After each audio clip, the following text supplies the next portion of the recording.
Hello everyone, let's explore one of the most fascinating aspects of India's golden age, the vibrant trade system of ancient India during Gupta period from 4th century to 6th century CE. Under the Guptas, political stability, strong administration, and efficient governance allowed both inland and overseas trade to thrive. India was geographically blessed, lying between the Mediterranean world to the west and China and Southeast Asia to the east, making it a true crossroads of ancient global trade. Let's start with the major trade centers. Prominent inland cities included Ujjain, Pataliputra, Mathura, and Kausumbi. These were buzzing urban markets connected by land and river routes. On the coast, major ports like Bharuch, Sopara on the western coast, and Tamralipati, Puhar, and Kaveripattinam on the eastern coast acted as gateways for international trade. Ujjain served as a vital junction on the Uttarapatha, the northern trade route linking Central Asia with the heart of India. Bharuch connected India to the Persian Gulf and the Roman world through the Arabian Sea. Tamralipati, in present-day Bengal, connected India to Sri Lanka, Southeast Asia and China via the Bay of Bengal. These centers weren't just markets, they were cultural melting points where foreign traders, sailors, artisans, members directly interacted daily. Now let's look at the actual goods that were traded.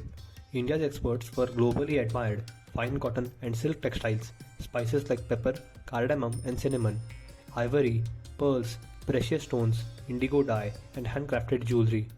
In return, India imported gold and silver coins from Rome, horses and high-grade metals from Arabia and Central Asia, silk and porcelain from China, and camphor, aromatic wood and rare spices from Southeast Asia. The Gupta trade network spread through both land routes and marine routes.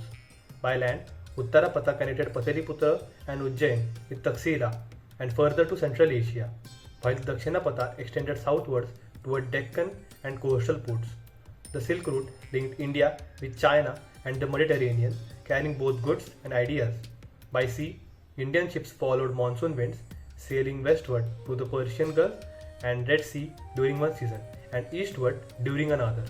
Key marine routes connected Bharuch to Oman and Tamralipati to Sumatra and Cambodia. Trade in ancient India operated with impressive organization. Merchants formed guilds, known as Srenis, which acted almost like modern trade associations.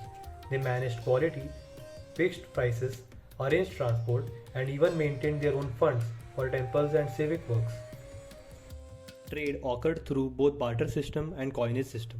The Guptas issued beautifully designed gold coins called dinaras, often bearing the king's image on one side and Hindu deities on the other. These coins became the backbone of large-scale trade and symbolized India's economic strength. For smaller transactions, silver and copper coins were also used.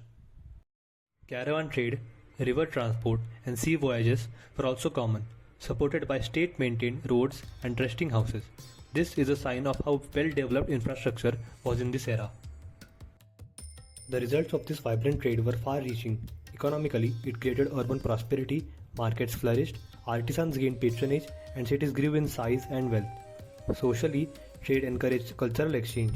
Ideas of art, architecture, science, and religion traveled alongside goods. This was how Indian culture spread to Southeast Asia, influencing temples, scripts, and even languages there.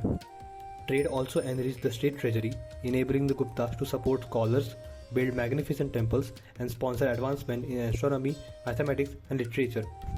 To sum up, the 4th and 6th century marked a golden chapter in India's economic history. Through its bustling trade centers, organized guilds, reliable currency, and far-reaching routes, India stood as one of the greatest trading civilizations of the ancient world. Its connection with Rome, Persia, China, and Southeast Asia transformed it into a true global hub.